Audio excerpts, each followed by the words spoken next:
Selamat pagi adik-adik sahabat pelajar, peserta di kelas 7 yang berada di rumah. Salam sejahtera untuk kita semua.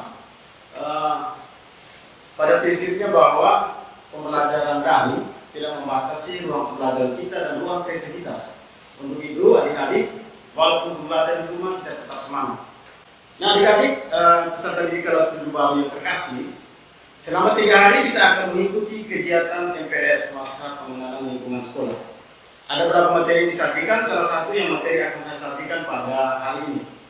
Dan materinya itu adalah pendidikan karakter.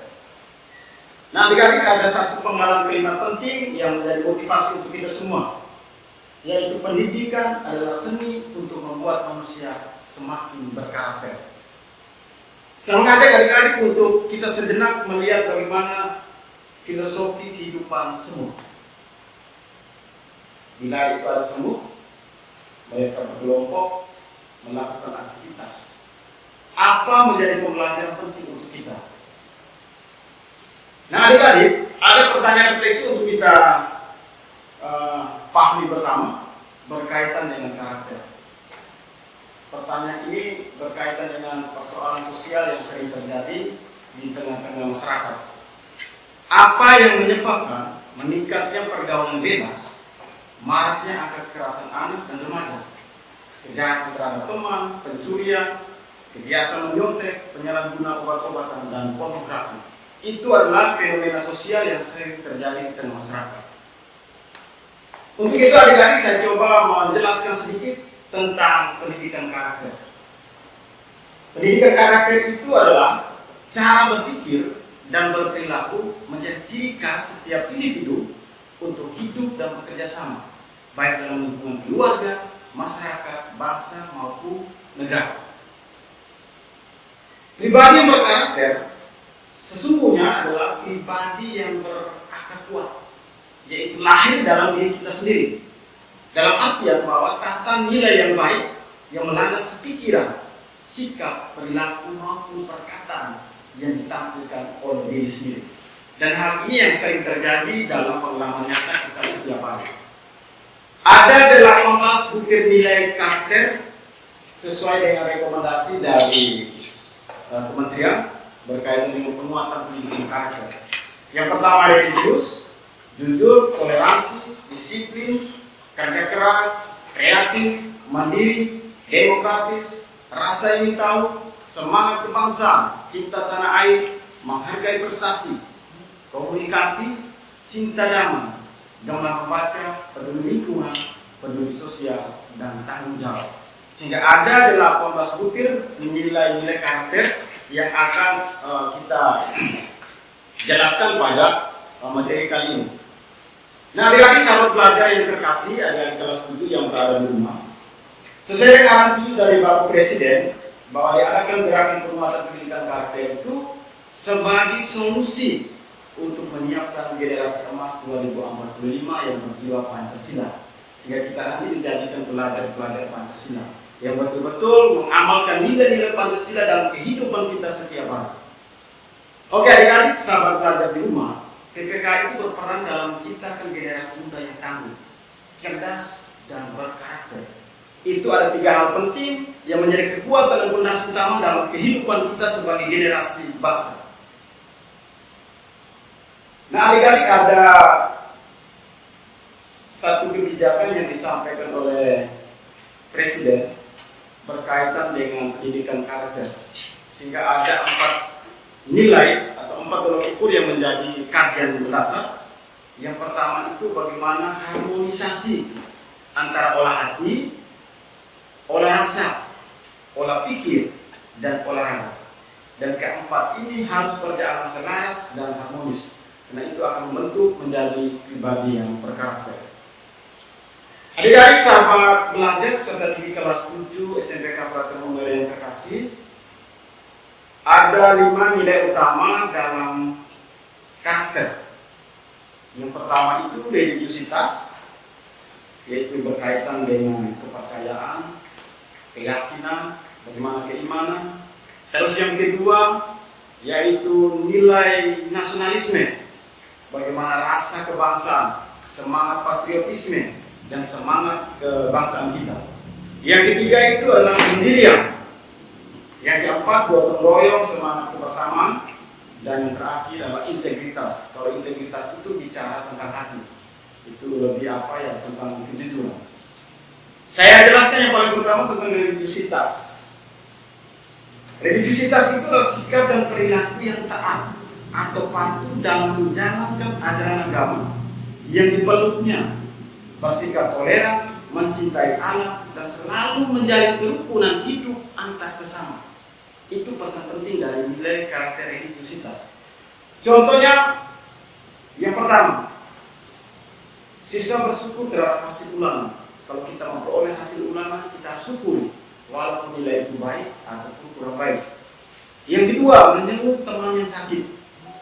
Dan yang ketiga, menolong teman yang kena musibah. Itulah menggali bagaimana nilai solidaritas dalam kehidupan sosial. Dan yang kedua, nasionalisme. Nasionalisme itu mengapresiasi, menjaga, dan mengembangkan budaya bangsa sendiri, dan mampu mengapresiasi kekayaan budaya bangsa lain untuk memperkuat jati diri bangsa Indonesia. Kita hidup dalam keberagaman dengan budaya dan karakteristik yang berbeda, sehingga kita diajak untuk saling menghormati dan saling menjaga. Yang pertama itu menghormati guru di sekolah. Itu contoh yang paling sederhana. Karena kita sebagai siswa pelajar, kita anak sekolah, yang paling pertama yang kita ajar itu adalah bagaimana kita menghormati guru di sekolah. Karena sesungguhnya guru di sekolah itu adalah pengganti orang tua kita di rumah. Terus yang kedua, rajin belajar dan menerapkan sopan santun yang baik dalam berbicara maupun dalam bertingkah laku. Terus yang ketiga, mengikuti upacara bendera itu pada hari-hari besar ataupun hari lain. Yang keempat, mengikuti kegiatan sekolah seperti pramuka, PNR, dan lain sebagainya. Yang kelima, mengikuti kegiatan apresiasi seni budaya. Ada festival, ada pagelaran budaya, kita diajak untuk berpartisipasi. Selain kita menggali potensi dan kemampuan kita sendiri, tetapi justru kita akan membentuk nilai nasionalisme dalam diri kita. Yang keenam, mematuhi tata tertib sekolah.